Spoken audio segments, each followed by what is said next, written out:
आप सबको जय मसीह की Bible stories Hindi YouTube channel पर आप सबका स्वागत है। आज मैं आपको एलिशा के 6 आश्चर्य कर्मों के बारे में बताने वाली हूँ। वैसे तो एलिशा ने कई अद्भुत आश्चर्य कर्म इजराइल में किए हैं, लेकिन आज मैं आपको उसके 6 आश्चर्य कर्मों के बारे में बताऊंगी, जिसका वर्णन आपको राजाओं की दूसरी पुस्तक और उसके 2 अध्याय से लेकर 6 अध्याय तक देखने को मिल जाएगा। इससे पहले प्रियो कि हम वीडियो को शुरू करें, आप हमारे Bible stories Hindi YouTube channel को सब्सक्राइब करना और बेल आइकन को दबाना ना भूलिएगा। तो आइए प्रियो, हम वीडियो को शुरू करते हैं। यह उस समय की बात है जब परमेश्वर के दास एलिया का 2 गुना अभिषेक एलिशा को मिला, क्योंकि प्रियो एलिशा ने एलिया से कहा था कि तुझ में जो आत्मा है उसका दूना भाग मुझे मिल जाए। तब एलिया के स्वर्गारोहण के बाद एलिया की आत्मा का दूना भाग एलिशा को मिल गया। एलिया के स्वर्गारोहण के बाद जब एलिशा वापस लौट रहा था तो उसने उस चादर को जो एलिया के ऊपर से गिरी थी पकड़कर यरदन नदी के जल पर मारी और यरदन नदी का पानी 2 भाग हो गया और एलिशा यरदन नदी के बीच से सूखी भूमि पर होते हुए उस पार हो गया। प्रियो, यह एलिशा का पहला आश्चर्य कर्म था जो एलिशा ने आत्मा के अभिषेक के तुरंत बाद ही किया था। जब भविष्यवक्ताओं के चेलों ने एलिशा के इस कार्य को देखा तो वह कहने लगे कि एलिया में जो आत्मा थी वही एलिशा पर ठहर गई, और वे लोग उसके सामने झुककर उसे दंडवत करने लगे। प्रियो, यरदन नदी का 2 भाग हो जाना इस बात का प्रमाण था कि एलिशा ने अपने स्वामी एलिया की आत्मा का दोहरा भाग प्राप्त कर लिया था। यह अभिषेक उसको यूं ही नहीं मिल गया था। इसे पाने के लिए वह अपने स्वामी एलिया की विश्वास योग्यता से सेवा करता रहा और आत्मा पाने की जो इच्छा उसके अंदर थी उस पर वह अटल बना रहा, और जब तक वह उसे नहीं मिली तब तक वह एलिया के पीछे पड़ा रहा। वैसे ही प्रियो, यह घटना हमें सिखाती है कि हमें भी एलिशा की तरह परमेश्वर के पवित्र आत्मा की लालसा रखना है, और जब तक वह हमें ना मिले तब तक हमें निरंतर प्रार्थना करते रहना है, क्योंकि प्रभु ने प्रतिज्ञा किया है कि वो हमें पवित्र आत्मा से भरेगा और उस आत्मा की सामर्थ्य से हम इस संसार में प्रभु की महिमा के लिए अद्भुत कामों को करेंगे। उसके बाद हम देखते हैं प्रियो कि जब एलिशा यरीहो नगर में था तो वहां के नगर वासियों ने एलिशा से कहा कि यह नगर मन भावने स्थान पर बसा है, लेकिन इस स्थान का पानी बुरा और भूमि गर्भ गिराने वाली है। तब एलिशा ने उनसे कहा कि एक नए प्याले में नमक डालकर मेरे पास लाओ। तब वे एक नया प्याला लेकर उसमें नमक डालकर एलिशा के पास ले गए। एलिशा उस प्याले को लेकर जल के सोते के पास चला गया और उस नमक को उसमें डालकर कहा, यहोवा यूं कहता है कि मैं इस पानी को ठीक कर देता हूँ, जिससे वह फिर कभी मृत्यु या गर्भ गिरने का कारण ना हो। तब एलिशा के इस वचन के अनुसार पानी ठीक हो गया। प्रियो, इस घटना में हम देखते हैं कि एलिशा एक नया पात्र मंगवाता है। उस कटोरे का नया होना इस बात का प्रतीक है कि परमेश्वर कुछ नया करने जा रहे हैं। परमेश्वर अपने वचन में हमें यह बताते हैं कि वो न सिर्फ हमारे पुराने स्वभाव को खत्म करते, परंतु हमें नया भी बनाते हैं। वो हमें एक नया मन देते हैं जो हमारे प्रभु यीशु मसीह के स्वरूप में ढलता जाता है। यही नहीं प्रियो, इस घटना में हम देखते हैं कि एलिशा जिस नगर में था उस नगर का नाम यरीहो था, और यहोशू की पुस्तक में बाइबल हमें बताती है कि यरीहो एक श्रापित नगर था और उस श्राप का असर वहां के पानी में भी था, जिसके कारण वहां का पानी ना तो पीने लायक था और ना ही फसल उपजाने के लायक था। लेकिन हम देखते हैं कि परमेश्वर के दास एलिशा के द्वारा उस श्राप को जो सदियों से चला आ रहा था समाप्त कर दिया। जब एलिशा ने उस सोते में नमक डाला तो वह पानी पीने लायक तथा फसल उपजाने लायक बन गया। वैसे ही प्रियो, हमारे जीवन में भी हम चाहे जितने भी सालों से श्राप के बंधन में क्यों ना हो, प्रभु यीशु मसीह उस श्राप को समाप्त कर सकता है, वो भी हमेशा के लिए, क्योंकि प्रभु के पास वह सामर्थ और अधिकार है जिससे वह हर एक प्रकार के श्राप को, बंधन को तोड़ सकता है और हमें एक उपयोगी पात्र बनाता है। प्रियो, इसके बाद हम देखते हैं कि जब एलिशा यरीहो से बैतल की ओर जा रहा था तो उस नगर के कुछ छोटे लड़के निकलकर एलीशा को चिढ़ाने लगे और उसका ठट्टा करके कहने लगे, हे चंदुए चढ़ जा, हे चंदुए चढ़ जा। तब एलीशा ने पीछे मुड़कर उन लोगों पर दृष्टि की और यहोवा के नाम से उन्हें श्राप दिया। तब जंगल में से 2 रिछनियों ने निकलकर उन लड़कों को, जिनकी गिनती 42 थी, फाड़कर मार डाला। और फिर वह वहां से करमेल को गया और करमेल से फिर वह शोमरोन को चला गया। प्रियो, इस घटना में ध्यान देने वाली बात यह है कि वहां पर ये सभी लड़के मिलकर परमेश्वर के दास एलीशा का मजाक उड़ा रहे थे। एलीशा के सिर के ऊपर के बाल नहीं थे, वह चंदुआ था, और जब वह मार्ग से गुजर रहा था तो वे सभी लड़के एलीशा के उस गंजेपन का ठट्टा करने लगे, जिसके कारण एलीशा उन पर बहुत क्रोधित हुआ। प्रियो, यहाँ हमारे लिए एक चेतावनी है कि हम किसी की भी शारीरिक बनावट का मजाक ना उड़ाएं, विशेष करके परमेश्वर के दासों का तो बिल्कुल ही नहीं, क्योंकि परमेश्वर के दास परमेश्वर की आत्मा से अभिषिक्त होते हैं। और यदि हम किसी अभिषिक्त का ठट्टा करते और उनका मजाक उड़ाते या उन्हें अपमानित करने के लिए कुछ कहते हैं, तो परमेश्वर का क्रोध हम पर भड़कता है तथा फिर हमें दंड भी मिलता है, क्योंकि परमेश्वर के अभिषिक्तों को अपमानित करने का मतलब परमेश्वर को अपमानित करना होता है। इसलिए हम अपने जीवन में प्रभु के दासों को कुछ बोलने से पहले सावधान हो जाए और ना ही उनका मजाक उड़ाए। प्रियो, जब एलीशा ने उन लड़कों को शाप दिया तो आप ऐसा सोच रहे होंगे कि उसने ऐसा क्यों किया। प्रियो, वो लड़के कोई अच्छे लड़के नहीं थे, वह पूरी तरह से बिगड़े हुए तथा आवारा लड़के थे। अगर एलीशा उन्हें शाप ना देता तो ये लड़के आगे चल के परमेश्वर के दासों का और भी अधिक अपमान करते और उनका ठट्टा उड़ाते।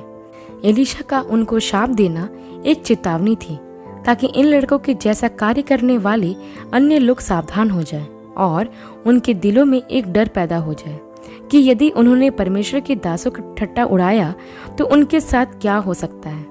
इस घटना में हम यह ध्यान दे प्रियो कि एलीशा ने सिर्फ उन लड़कों को शाप दिया था। उसने ये नहीं कहा था कि जंगल से कोई रीछ निकल कर इन लड़कों को खा ले, बल्कि यह काम यहोवा के द्वारा किया गया था। परमेश्वर ने ही रीछों को निर्देशित किया ताकि उनके द्वारा परमेश्वर का न्याय उन लड़कों पर आए, क्योंकि एलीशा परमेश्वर का जन था और एलीशा की ओर से उसका न्याय करने वाला भी यहोवा ही था। इसके बाद हम एलीशा के एक और आश्चर्यकर्म की घटना को देखते हैं जो गिलगाल में हुई। उस समय उस देश में अकाल पड़ा था और भविष्यवक्ताओं के चेले एलीशा के सामने बैठे हुए थे। एलीशा ने अपने सेवक से कहा कि हंडा चढ़ाकर इन भविष्यवक्ताओं के चेलों के लिए कुछ बना ले। तब एलीशा के कुछ सेवक मैदान में साग तोड़ने गए, लेकिन गलती से कुछ जंगली फल भी तोड़कर ले आए और उन्होंने उसे काटकर हंडे में पकने के लिए डाल दिया। जब उन मनुष्यों के सामने हंडे में से परोसा गया तो वे चिल्लाकर कहने लगे कि हे परमेश्वर के भक्त, हंडे में जहर है और वे उसे ना खा सके। तब एलीशा ने उनसे कहा कि कुछ मैदा मेरे पास ले आओ। तब उसने उस मैदे को हंडे में डाल दिया और अपने सेवकों से कहा कि अब उन मनुष्य को इस हंडे में से परोसो। तब उन मनुष्यों ने हंडे में की उसी भोजन को खाया, लेकिन वह पहले जैसा जहरीला नहीं रहा। तब हम आगे देखते हैं प्रियो कि एलीशा के पास कुछ लोग बाल छलीशा से जो कि 20 रोटियां ले आए और अपनी बोरी में कुछ हरी बालें भी लाकर परमेश्वर के दास एलीशा को दे दिया।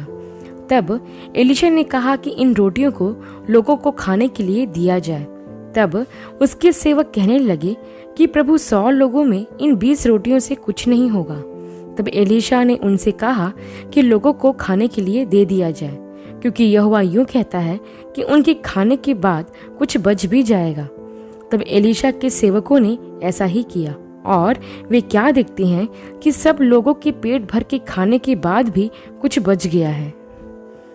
प्रियो, एलीशा परमेश्वर की अद्भुत सामर्थ्य से भरा हुआ था और उसके द्वारा किए जाने वाले आश्चर्य कर्म बहुत ही प्रभावशाली हुआ करते थे।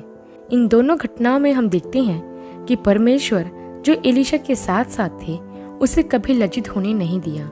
उसके मुख से निकले गए वचन पूरे होते ही थे। प्रियो, यह दोनों घटनाएं ऐसे समय में हुई जब गिलगाल में अकाल पड़ा था और आप तो जानते ही हो कि अकाल के समय खाने पीने की चीज़ों की कितनी कमी होती है। लेकिन ऐसे कठिन समय में भी हम देखते हैं कि एलीशा और उसके साथ रहने वाले लोगों को भोजन की किसी प्रकार की कोई कमी नहीं हुई। जब भोजन किसी जंगली पौधे के द्वारा जहरीला हो गया तो परमेश्वर के दास ने उसे खाने योग्य बना दिया है। यही नहीं प्रियो, जौ की सिर्फ 20 रोटियों से 100 लोगों ने भोजन किया और उसके बाद कुछ बच भी गया। यह परमेश्वर की आशीष थी जो परमेश्वर ने उस भोजन पर दी थी। वैसे ही प्रियो, हमारा यहोवा परमेश्वर हमें भी अकाल के समय भूखा मरने नहीं देता। मैंने अपने जीवन में परमेश्वर की इस आशीष को महसूस किया है कि वह किस तरह मेरे जीवन में किसी भी दिन भोजन की कमी नहीं आने देता। मैंने कई ऐसे समय देखे हैं जिसमें मेरे पास खाने की चीज़ों की कमी थी, लेकिन फिर भी परमेश्वर ने मुझे कभी भूखा सोने नहीं दिया। मेरी कमी में मैंने परमेश्वर की भरपूरी को महसूस किया है, जिसके लिए मैं परमेश्वर यहोवा की सदैव आभारी रहूंगी। प्रियो, अंत में एक और घटना मैं आपको बताना चाहती हूँ। जब एलीशा अपने सेवकों के साथ रह रहा था तो कई भविष्यताओं के चेले उसके पास शिक्षा प्राप्त करने के लिए आया करते थे।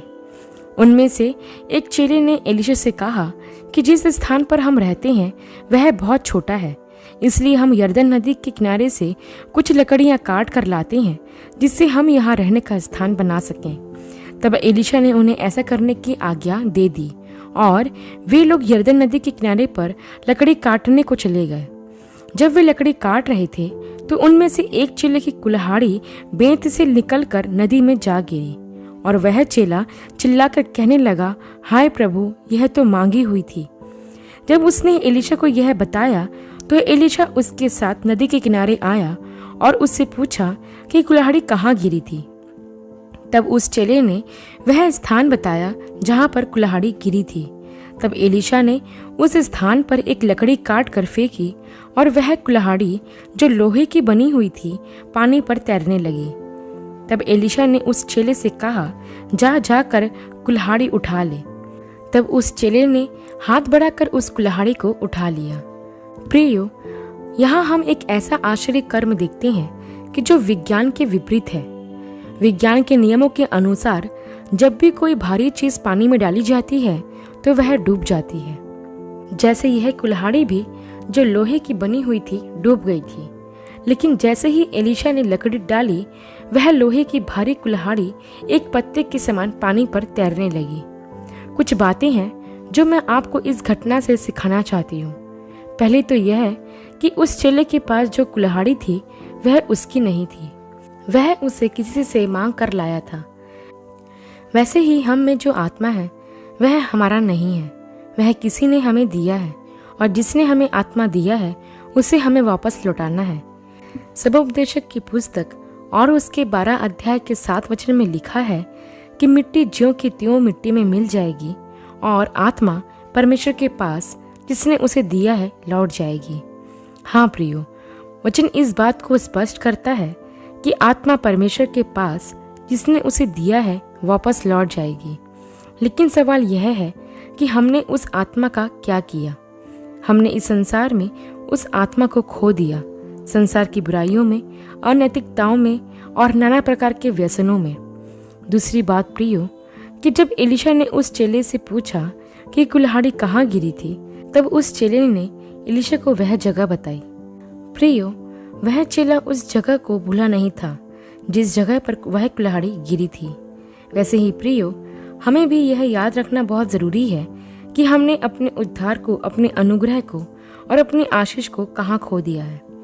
तीसरी और अंतिम बात प्रियो, कि जब वह कुल्हाड़ी पानी पर तैरने लगी तो बाकी का काम चेले को करना था। उसे पानी में जाकर कुल्हाड़ी को उठाना था। वैसे ही प्रियो, परमेश्वर ने हमारे लिए सारा प्रबंध कर दिया है। बस हमें परमेश्वर के उस प्रबंध को, उसकी आशीषों को हासिल करना है। हमारे परमेश्वर ने हमारे उद्धार और छुटकारे के कार्य को पूरा करके हमारे लिए अपरंपार आशीषें रखी हैं और परमेश्वर चाहता है कि हम उसे अपने जीवन में प्राप्त कर लें। आशा करती हूँ प्रियो कि एलीशा के आश्चर्य कर्मों का यह संक्षिप्त विवरण आपके लिए आशीषमय रहा होगा। अगली वीडियो में आपसे फिर मुलाकात होगी। तब तक के लिए आप सबको जय मसीह की।